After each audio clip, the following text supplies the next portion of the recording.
नमस्कार दोस्तों, आप सभी का स्वागत है आपके अपने YouTube चैनल पे। दोस्तों मेरा नाम है अंशित पटनागर और आज की वीडियो में मैं आप सभी के साथ डिस्कस करने वाला हूं क्लास 12th हिस्ट्री के चैप्टर नंबर 11 के कुछ इंपॉर्टेंट टॉपिक्स के बारे में। इससे पहले दोस्तों हम अपनी आज की वीडियो को स्टार्ट करें। अगर आपने लास्ट वीडियो नहीं देखी है तो आप जाके लास्ट वीडियो देख सकते हो। लास्ट वीडियो में हमने चैप्टर नंबर 10 के बारे में बात करी थी। लास्ट वीडियो में चैप्टर नंबर 10 के इंपॉर्टेंट टॉपिक्स के बारे में डिस्कशन करा था। अगर आपने वो वीडियो नहीं देखी है तो आप जाके वो वीडियो देख सकते हो। ऊपर आई बटन में आपको उसका लिंक मिल जाएगा, वहां पे जाकर आप उस वीडियो को देख सकते हैं। चलिए दोस्तों बात करते हैं हमारी आज की वीडियो के बारे में, आज के इंपॉर्टेंट टॉपिक के बारे में। तो दोस्तों आज की वीडियो में हम बात करने वाले हैं आपके चैप्टर 11 के important topic pattern of the rebellion. मतलब कि जो 1857 का रिवॉल्ट हुआ था, जो एक तौर पे म्यूटिनी के स्टार्ट पे तौर हुआ था, लेकिन धीरे धीरे वो एक रेबेलियन के अंदर, एक रिवॉल्ट के अंदर चेंज हो गया था। आज हम उसके बारे में बात करने वाले हैं, उसके सभी एस्पेक्ट्स को स्टडी करेंगे।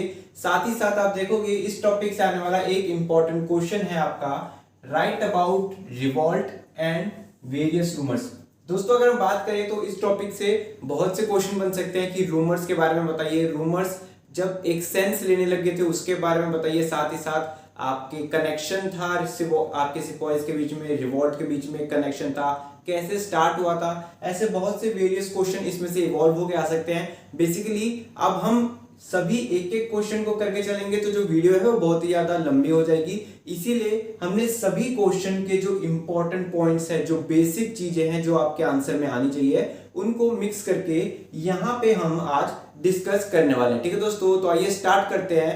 तो आप देखोगे 10 मई 1857 को स्टार्ट हुआ था आपका रिवॉल्ट। सबसे पहले जो स्टार्ट हुआ था वो मेरठ के कैंटोनमेंट में हुआ था। जैसे दिल्ली कैंटोनमेंट है आज के टाइम पे, वैसे ही उस समय पे मेरठ कैंटोनमेंट था। कैंटोनमेंट की अगर बात करें तो बेसिकली ये क्या थे, आप देखोगे ब्रिटिशर्स ने छोटे छोटे ऐसे एरियाज बना रखे थे जहां पे वो अपनी मिलिट्री को, अपनी आर्मी को मेंटेन करके रखते थे। ठीक है, तो कैंटोनमेंट हर एक जगह पे थे। अवध में अपना कैंटोनमेंट था, आपके दिल्ली में थे, ठीक है, और बहुत सी रीजन्स में थे। तो मेरठ की कैंटोनमेंट में सबसे पहले आपका म्यूटिनी, जब आप देखोगे कि दो डिफरेंट वर्ड्स हैं आपके, एक है म्यूटिनी और एक है रिवोल्ट। तो म्यूटिनी क्या होता है? म्यूटिनी होता है जो सिर्फ और सिर्फ सिपॉइज के अंदर हो। जब आपकी जो विद्रोह की भावना थी, जब वो सिपॉइज के अंदर थी, सिर्फ और सिर्फ सिपॉइज के अंदर, तब हम उसको म्यूटिनी कहेंगे। लेकिन धीरे धीरे वो जो विद्रोह की भावना थी वो अब आपके सिपॉइज से सिर्फ सिपॉइज तक सीमित ना रह के वो दूसरे ऑर्डिनरी पर्सन तक, पीजेंट तक, जमींदार तक, मतलब सभी के अंदर वो भावना आ चुकी थी और तब वो एक रिवॉल्ट कहलाया जाता है। तो आप देखोगे कि 10 मई 1857 को मेरठ के कैंटोनमेंट में स्टार्ट हुआ था। आपके जो सिपॉइज थे उन्होंने क्या करा था, सबसे पहला काम उन्होंने जो करा था वो था कि वो रेड फोर्ट के ऊपर पहुंचे थे और वहां पे जाके उन्होंने दूसरी प्रोसीडिंग्स करी थी, जिसको हम आगे जाके बात करने वाले हैं। ठीक है दोस्तों, तो बात करते हैं कि बिगिनिंग, हमको स्टार्टिंग कैसे दिखाई देती है। ये जो रिवॉल्ट हुआ था ये स्टार्ट कैसे हुआ था, तो आप देखोगे कि सिग्नल, सबसे पहले सिग्नल दिया जाता था। जिस भी पर्टिकुलर प्लेस में रिवॉल्ट होने वाला होता था वहां पे सिग्नल दिया जाता था। सिग्नल क्या हो सकता था? इवनिंग गन, शाम को एक गोली चलाई जा सकती थी, या फिर जो बड़े बड़े घंटे होते हैं उनको बजाया जा सकता है, ताकि एक सिग्नल दे दिया जाए कि इस रीजन के अंदर अब रिवॉल्ट स्टार्ट हो रहा है। सिग्नल देने के बाद आपके सिपॉइज क्या करते थे, वो सीज कर लेते थे, मतलब कि जब्त कर लेते थे आर्म्स को। आर्म्स मींस आपकी ऐसी जगहें, आपके ऐसी प्लेसेस जहां पे सारे वेपन्स को, वेपनरीज को स्टोर करा जाता है। तो सबसे पहला काम क्या करते थे, आपके आर्म्स को सीज कर लेते थे ताकि ब्रिटिशर्स के पास आपके आर्म्स ना हो, वेपन्स ना हो, ठीक है, रिटेलिएट करने के लिए। उसके बाद क्या करते थे, वो ट्रेजरी को प्लंडर करते थे, मतलब ट्रेजरी को लूट लेते थे। क्योंकि अगर उनके पास आर्म्स नहीं है तो वो क्या करेंगे, आर्म्स खरीदेंगे। आर्म्स कहां से खरीदेंगे? आर्म्स खरीदने के लिए पैसा होना चाहिए और वो पैसा ही आपके सिपॉइज लूट लेते थे। ठीक है, तो मतलब कि दोनों ही तरफ से आपके ब्रिटिशर्स के चांसेस खत्म करती थे। पहले आपके आर्म्स को सीज कर लिया था, दूसरा उनकी ट्रेजरी को प्लंडर कर लिया था। इसी के साथ ही साथ आप देखोगे वो अटैक करते थे सेवरल गवर्नमेंट बिल्डिंग्स में। गवर्नमेंट बिल्डिंग्स में कोई भी हो सकती है, ठीक है, आपके पुलिस स्टेशन हो गए, आपके जेल्स हो गए, आप कह लीजिए आपके टेलीग्राफ पोस्ट हो गए, आपके बंगलोज हो गए, पैलेसेस हो गए, सभी चीजों को, सभी गवर्नमेंट बिल्डिंग्स को अटैक किया जाता था। उसके बाद क्या करते थे, उसके बाद सिपॉइज ने प्रोक्लेमेशन जारी करे। प्रोक्लेमेशन मींस जैसे मैंने कहा कि पहले म्यूटिनी था, फिर रिवॉल्ट बना। रिवॉल्ट बनने के लिए क्या चाहिए था? सपोर्ट। रिवॉल्ट बनने के लिए सपोर्ट चाहिए था ऑर्डिनरी पर्संस का। तो वो ऑर्डिनरी पर्सन का सपोर्ट कहां से आया? उन्होंने प्रोक्लेमेशंस जारी करे। प्रोक्लेमेशंस का मतलब है उन्होंने, आप देखोगे हिंदी और उर्दू दोनों ही लैंग्वेज के अंदर आपके प्रोक्लेमेशन जारी करे। प्रोक्लेमेशन मींस आपके इंस्क्रिप्शंस, एक तौर पे इंस्क्रिप्शंस ले लीजिए या इश्तिहार ले लीजिए, या फिर आप साइन बोर्ड्स ले सकते हो कि लोगों को बुलाया गया अलग अलग लैंग्वेज के अंदर। हिंदूज के लिए हिंदी लैंग्वेज में और मुस्लिम्स के लिए उर्दू लैंग्वेज में इश्तिहार प्रोक्लेमेशन जारी करे गए थे, ताकि लोगों को बताया जाए कि सिपॉइज ने काम स्टार्ट कर दिया है, सिपॉइज ने रिवॉल्ट कर दिया है। अब आपके ऊपर डिपेंड है, अगर आप रिवॉल्ट ज्वाइन करते हो तो सभी लोगों को ज्यादा फायदा मिलेगा। ठीक है, तो मतलब प्रोक्लेमेशन जारी करी गई थी कि अब आइए और हमारे साथ जुड़िए, ताकि हम एक रिवॉल्ट जारी करके ब्रिटिशर्स को यहां से, इंडिया से निकाल सके। इसके बाद आप देखोगे धीरे धीरे ये जो म्यूटिनी थी ये रिवॉल्ट के अंदर ट्रांसफर होती चली गई। जब म्यूटिनी रिवॉल्ट के अंदर ट्रांसफर हुई तो आप देखोगे कि जहां पे पहले सिर्फ और सिर्फ आपके अटैक किस पे करा जाता था? गवर्नमेंट बिल्डिंग्स के ऊपर या वाइट ऑफिसर्स के ऊपर। अब वो जो अटैक था अब वो वाइडन हो चुका था। आप देखोगे आपके जिनके ऊपर अटैक करा जाता था अब वो बढ़ चुके थे आपके मनी लैंडर्स, आपके रिच पर्संस, आपके जमींदार, ऐसे लोग जो कि एक्सप्लॉयटेटिव हैं, जो कि ऑप्रेसिव हैं। अब उन सभी के ऊपर भी अटैक किया जाने लग गया था, क्योंकि अब आपके पीजेंट्स आ चुके थे रिवॉल्ट में, पीजेंट्स की ज्वाइनिंग हो चुकी थी। जब पीजेंट्स के लिए फिर ऑप्रेसिव कौन है? पीजेंट्स के लिए ऑप्रेसिव है मनी लैंडर्स, जमींदार, रिच पर्सन। इसलिए आप देखोगे कि अब आपके सिर्फ और सिर्फ गवर्नमेंट ऑफिशियल्स या वाइट ऑफिसर्स तक सीमित नहीं रह गया था आपका रेबेलियन, अब वो इनको भी इंक्लूड करता था, इनके ऊपर भी अटैक होता था। साथ ही साथ दूसरा पॉइंट रहेगा आपका कनेक्शन, कि हमको कैसे पता कि कनेक्शन था सिपॉइज के बीच में, ऑर्डिनरी पर्संस के बीच में कनेक्शन था। ये कैसे सिंप्लीफाई करा जाएगा, ये कैसे सिग्नल करा जाएगा? तो आप देखोगे पहली चीज जो हम देख सकते हैं सिमिलैरिटी ऑफ पैटर्न। हर जगह पे जहां पे भी रिवॉल्ट हुआ, अवध, कानपुर, लखनऊ, आपके दिल्ली, मेरठ, हर जगह पे भी रिवॉल्ट हुआ, उनका जो पैटर्न था वो सिमिलर था। पैटर्न के बारे में हमने अभी बात करी। सिग्नल दिया जाता था, आर्म्स को सीज करा जाता था, ट्रेजरी प्लंडर, फिर अटैक स्टार्ट होता था। हर जगह पे यही पैटर्न फॉलो करा जाता था। अब ऐसा कैसे हो सकता है कि हर जगह पे एक ही पैटर्न फॉलो करा जाए विदाउट एनी कनेक्शन? मतलब कि हर जगह पे पैटर्न फॉलो करा जा रहा है, इसका मतलब कनेक्शन कहीं ना कहीं तो है। अब ये कनेक्शन बिल्डअप कौन करता होगा? आप देखोगे सिपॉइज या फिर उनके एमिशरीज। जब कभी भी सिपॉइज और एमिशरीज एक जगह से दूसरी जगह, फॉर एग्जांपल दिल्ली कैंटोनमेंट से मेरठ कैंटोनमेंट जाते होंगे या आते होंगे, तो यहाँ पे बातें ट्रेवल करी जाती होंगी। दिल्ली के सिपॉइज मेरठ के सिपॉइज को बताते होंगे हम रिवॉल्ट करने वाले हैं, क्या आप हमारे साथ जुड़ेंगे? फिर मेरठ के अवध को बताते थे, अवध के लखनऊ को, लखनऊ के कानपुर को, और ऐसे ही बातचीत आगे बढ़ती रहती थी और कनेक्शन बिल्डअप होता रहता था। एक अगर एग्जाम्पल लेके चले या हम कहें एक इंसिडेंट लेके चले जिससे हम आपको समझाने की कोशिश करें कि उनके बीच में, सिपॉइज के बीच में, ऑर्डिनरी पर्संस के बीच में एक कनेक्शन था, तो वो कैसे होगा? आप देख लीजिए incident of captain Hershey. Basically अगर मैं पूरे इंसिडेंट को समझाने लगूंगा ब्रीफ में तो बहुत ही ज्यादा लंबा हो जाएगा, इसलिए शॉर्ट में बता देता हूँ। कैप्टन हर्सी एक आपके ब्रिटिश ऑफिशियल्स थे, ठीक है। अवध मिलिट्री पुलिस ने क्या करा था? अवध मिलिट्री पुलिस ने जब ये रिवॉल्ट स्टार्ट हो रहा था तो हर एक इंग्लिश पर्सन को, व्हाइट पर्सन को मारा जा रहा था, किसी को भी नहीं छोड़ा जा रहा था। लेकिन आप देखोगे कि कैप्टन हर्सी को किसी ने नहीं मारा, कैप्टन हर्सी को जबकि बचाया जा रहा था अटैक से। ये क्यों हो सकता है? कैप्टन हर्सी ऐसे क्यों, कैप्टन हर्सी को ही क्यों बचाएगा, किसी और को क्यों नहीं बचाएगा? ठीक है, ये हम सोच सकते हैं। हमको एक तौर पे समझ आता है कि शायद से कैप्टन हर्सी ने कहीं ना कहीं किसी ना किसी तौर पे मदद करी होगी सिपॉइज की, इसीलिए आपके मिलिट्री पुलिस आपके कैप्टन हर्सी को बचा रहे थे। कैप्टन हर्सी को किसी ने भी मारने नहीं दिया था। उनके, आपके मिलिट्री पुलिस के सामने ऑप्शन रखे गए थे कि या तो आप खुद मार दो या फिर हमको दे दो, हमको सरेंडर कर दो, लेकिन मिलिट्री पुलिस ने दोनों में से किसी भी ऑप्शन को चूज नहीं करा। ठीक है दोस्तों, तो इस इंसिडेंट से आपको समझ में आ सकता है कि हाँ, कहीं ना कहीं आपके कनेक्शन मेंटेन रहता था आपके ऑफिशियल्स या हम कहें सिपॉइज के बीच में। ठीक है दोस्तों, इसके बाद आप देखोगे, इसके बाद जो नेक्स्ट टॉपिक है वो है आपका लीडरशिप। तो जब आप बेसिकली देख सकते हो सिपॉइज की जो तादाद थी, जो नंबरिंग थी, वो बहुत ही ज़्यादा थी। अब जितने ज़्यादा पर्सन्स होते हैं उतने ही ज़्यादा ओपिनियंस होते हैं, ठीक है।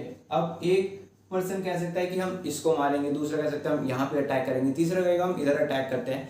तो यहाँ पे क्या हो सकता था, ये सिचुएशन हो सकती थी कि सिपॉइज ही अपने आप बीच में इधर उधर बट जाए, उनके बीच में ही आप कह लीजिए डिस्ट्रैक्शंस आ जाए। तो क्या करा सिपॉइज ने लीडरशिप जो देखा, क्योंकि जब ब्रिटिशर्स इतनी बड़ी आप कह लीजिए, इतने बड़े ऑफिशियल्स, इतनी बड़ी आर्मी है कि उनके ऊपर अटैक करने के लिए कोई ना कोई लीडरशिप तो होनी चाहिए। जब तक लीडरशिप नहीं होगी तब तक ब्रिटिशर्स को हराया नहीं जा सकता था। तो आपके सिपॉइज ने क्या करा, सिपॉइज ने लीडरशिप के लिए उन लोगों को चूज करा जो कि ब्रिटिशर्स के आने से पहले पावर में थे। जैसे कि आप देख लीजिए दिल्ली में, जैसे हमने कहा था कि जो सिपॉइज ने सबसे पहला काम करा था वो क्या करा था कि वो रेड फोर्ट पे आए थे। रेड फोर्ट पे आके उन्होंने क्या करा, रेड फोर्ट पे आके उन्होंने बहादुर शाह को अपील करा कि आप हमको लीडरशिप दे, मतलब कि आप हमको अपने अंदर ले, ये प्रोक्लेम कर दीजिए कि ये जो रिवॉल्ट हो रहा है ये बहादुर शाह के अंडर हो रहा है। बहादुर शाह ने सबसे पहले जो उनका रिएक्शन था वो था कि नहीं, वो आप कह लीजिए सपोर्ट नहीं करने वाले थे। लेकिन जब कुछ सिपॉइज दिल्ली के कोर्ट के अंदर, रेड फोर्ट के कोर्ट के अंदर तक पहुंच चुके थे, तब बहादुर शाह ने डर के कि अगर मैं अब मना करता हूं तो हो सकता है ये सिपॉइज मेरे को भी मार दे, तब बहादुर शाह ने डर के कहा था कि ठीक है हम अपना सपोर्ट प्रोवाइड करते हैं, ठीक है। तो आप देखो कि दिल्ली की तरफ से बहादुर शाह ने अपना सपोर्ट दिया। वहीं पे कानपुर में आपके पेशवा बाजीराव टू के जो सक्सेसर थे नाना साहेब, उन्होंने उनको पुश करा गया। मोस्टली आप देखोगे हर जगह पे ऐसा नहीं होता था कि इंडिविजुअल चॉइस होती थी कि हाँ मैं यहाँ पे लीड करता हूँ। आप देखोगे उनको पुश करा जाता था। जैसे कि कानपुर में नाना साहेब को करा गया था, झांसी में रानी लक्ष्मीबाई को फोर्स करा गया था कि आपको लड़ना ही होगा, अगर आप लड़ोगे नहीं तो आपके साथ भी कुछ गलत किया जा सकता है, ठीक है दोस्तों।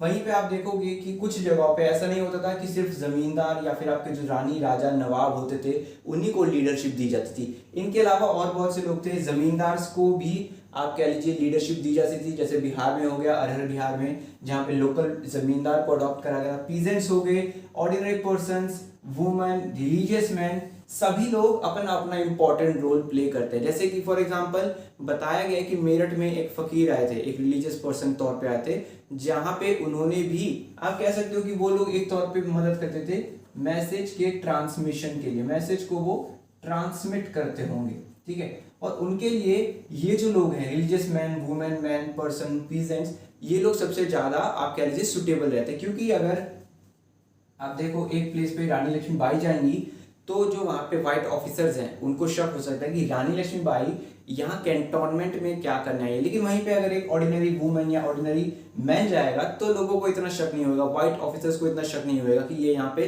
क्या करना है। वो बेसिकली मान सकते हैं कि कोई उनके फैमिली से होगा या फिर और कोई दूसरी बात, ठीक है दोस्तों। इसलिए आप देखोगे कि जो मैसेज ट्रांसमिशन का काम करा जाता था वो ordinary person, women, religious man, इन सभी के द्वारा करा जाता था, ठीक है।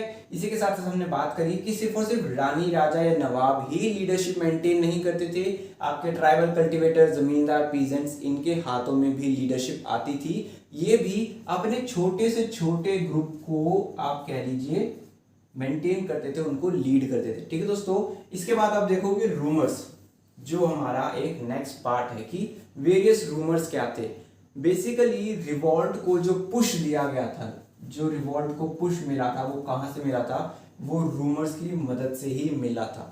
कुछ आप कह लीजिए रूमर्स थे, कुछ सच्चाई थी, लेकिन उसमें से कितने ज्यादा फैक्ट्स हैं, कितने ज्यादा आप कह लीजिए चीजों को प्रूव करा गया था, उसमें बहुत ज्यादा लिमिटेशन है। तो आप देखोगे जो सबसे पहला आपका रूमर था जिसके बारे में आप कह लीजिए कि फिल्म भी है, सबने देखा हुआ है, पढ़ा हुआ है, वो है आपकी एनफील्ड राइफल की कार्ट्रिजेस। मतलब कि एनफील्ड राइफल्स की जो कार्ट्रिजेस थी, जिनको ऐसा बताया जाता था कि उनकी बुलेट्स को ग्रीस करा जाता है with fat of cow and pig, ठीक है। बेसिकली जो आर्मी के अंदर सिपॉइज थे वो कौन थे, हिंदूज और मुस्लिम्स। हिंदूज के लिए काउ फैट को बाइट करना और मुस्लिम्स के लिए पिग फैट को बाइट करना दोनों के ही रिलीजन के अगेंस्ट था, ठीक है दोस्तों।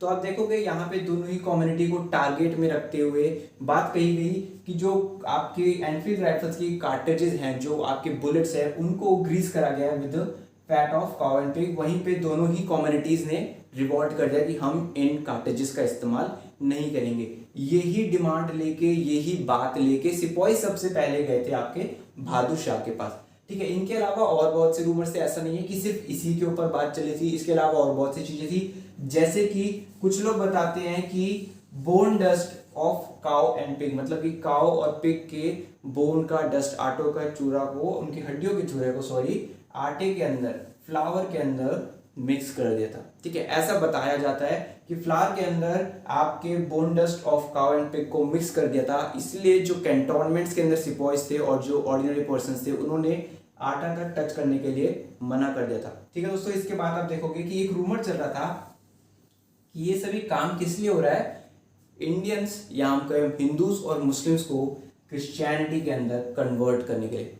जब ये सभी बातें चल रही थी तो ब्रिटिशर्स बार बार समझाने की कोशिश कर रहे थे कि नहीं ऐसा नहीं है, ये चीजें इसलिए नहीं है, ये बुलेट्स इसलिए नहीं है, ना ही हम आपको कन्वर्ट करना चाहते हैं।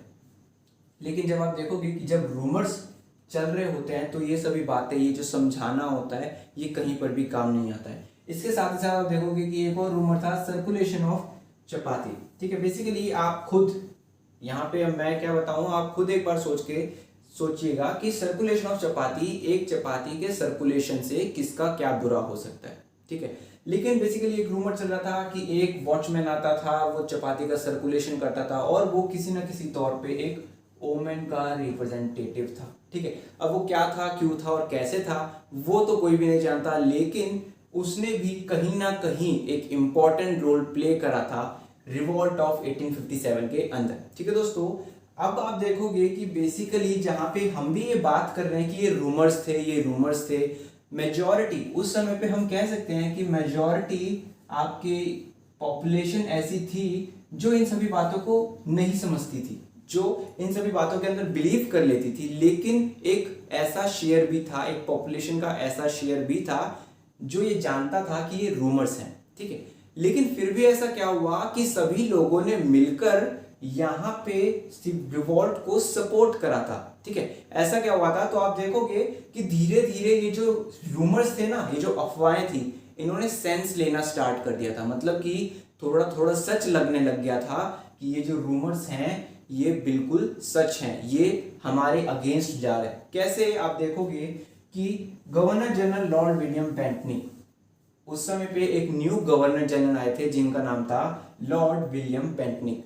लॉर्ड विलियम बेंटनिक ने आके क्या करा था, उन्होंने इंडियन सोसाइटी को रिफॉर्म करने की कोशिश करी थी। मतलब कि उन्होंने आते ही इंडियन सोसाइटी को रिफॉर्म करने की कोशिश करी थी। इंडियन सोसाइटी को कैसे रिफॉर्म कर रहे थे, वो western education, western system, western colleges, schools, इन सभी चीजों को लाने की कोशिश कर रहे थे। और आप देखोगे कि उन्होंने English medium schools, colleges, universities, इन सभी को एस्टैब्लिश करा इंडिया में।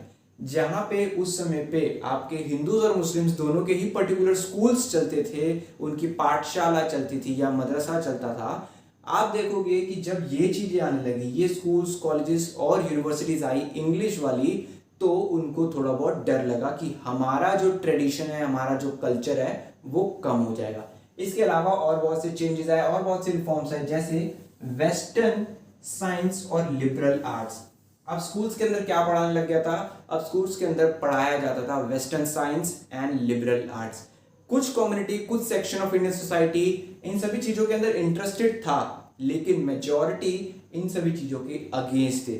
इसी के बाद आप देखोगे अबॉलिशमेंट ऑफ सती प्रथा, जो कि हिंदू कस्टम्स के अकॉर्डिंगली इंपॉर्टेंट है। ठीक है, अब हम बेसिकली जानते हैं कि वो कितना इंपॉर्टेंट है, कितना नहीं, उसको फॉलो करा जाना चाहिए या नहीं, लेकिन उस वक्त पे इतनी ज्यादा सेंस नहीं थी। सती कस्टम्स को जब अबॉलिश करा ब्रिटिशर्स ने, तो हिंदू कम्युनिटी के लोग भड़क गए कि यहाँ पे आपके जो ब्रिटिशर्स हैं वो हमारे पर्सनल टर्म्स के अंदर कैसे इंटरफेयर कर सकते हैं।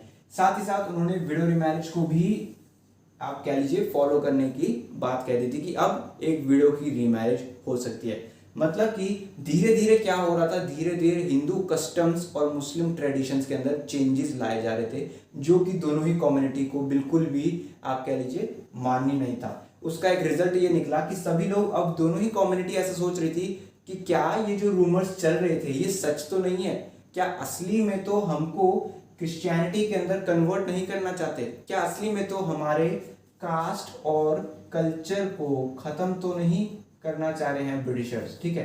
तो इसलिए आप देखोगे अब धीरे धीरे लोग समझ रहे थे, ये जो रूमर्स चल रहे थे ये सेंस ले रहे थे। अब लोगों को सच्ची में ऐसा लग रहा था कि ये रूमर्स नहीं, ये सच्चाई है। और बहुत सी चीजें हुई थी, जैसे झांसी हो गया, आपका अवध हो गया, आपका सतारा हो गया, डिफरेंट प्रिंसिपैलिटीज को अब एनेक्स करा जा रहा था, ठीक है। इसका रिजल्ट क्या निकला, अब जो वहां के लोग थे वो परेशान हो गए कि हमारे राजा को कैसे हटा दिया, हमारे रानी को कैसे हटा दिया, हमारे जो नवाब थे उनको आपने कैसे हटा दिया, ठीक है। अब ये क्वेश्चनिंग स्टार्ट हो रही थी। और जो रीजंस देते थे ब्रिटिशर्स, जो रीजंस देते थे कि हमने मिस गवर्नमेंट, मैल एडमिनिस्ट्रेशन या फिर इतने ज़्यादा इन्फ्लुएंसिव नहीं है इसलिए हटाया है, वो सभी रीजंस कहीं पर भी एप्रोप्रिएट सेट नहीं बैठते थे। इसके साथ ही साथ आप देखोगे उन्होंने अपने लैंड रिवेन्यू कलेक्शन सिस्टम्स को लेके आए, एडमिनिस्ट्रेशन सिस्टम्स को लेके आए, जहां पे जो ताल्लुकदार और पीजेंट्स के बीच का जो कनेक्शन था, जो कि बहुत ही जगह पे अच्छा चल रहा था, वो डिस्पोजेस हो गया था। और अब आप देखोगे पीजेंट्स का ओवर असेसमेंट स्टार्ट हो गया था, मतलब कि अब पीजेंट्स को ओवर असेस करा जाता था, ठीक है दोस्तों। इसी के साथ साथ एक लास्ट चीज जिन्होंने मोस्ट इंपॉर्टेंट रोल प्ले करा था रिवॉल्ट ऑफ 1857 के अंदर, या हम कहे आपके रूमर्स को सच्चाई मानने में, वो ये था कि क्रिश्चियन मिशनरीज आए थे और क्रिश्चियन मिशनरीज ने आपके कम्युनिटीज को क्रिश्चियन कल्चर के अंदर कन्वर्ट करना स्टार्ट कर दिया था। तब लोगों को बिल्कुल ये समझ में आ गया था, ये उन्होंने बिलीव करना स्टार्ट कर दिया था कि ये जो बातें थी ये कोई रूमर नहीं है, असलियत में हिंदू और मुस्लिम्स को खत्म करा जा रहा है और उनको क्रिश्चियनिटी के अंदर कन्वर्ट करा जा रहा है, ठीक है दोस्तों। आज की वीडियो में हमने चैप्टर नंबर 11 के पहले इंपॉर्टेंट टॉपिक के बारे में बात करी है। नेक्स्ट वीडियोस में हम कंटिन्यू करके रखेंगे आपके नेक्स्ट टॉपिक्स के साथ। अगर वीडियो अच्छी लगी है तो वीडियो को लाइक करें और अपने सभी दोस्तों के साथ शेयर करें। डिस्क्रिप्शन बॉक्स में आपको एक पीडीएफ मिल जाएगा, वहां पे जाकर उस पीडीएफ को डाउनलोड कर सकते हो। साथ ही साथ अगर आप चैनल पर नए हैं तो चैनल को सब्सक्राइब जरूर करें, ठीक है दोस्तों। इस वीडियो को यहीं पे रैप अप करते हैं, बहुत ही जल्द आएंगे एक नई वीडियो के साथ।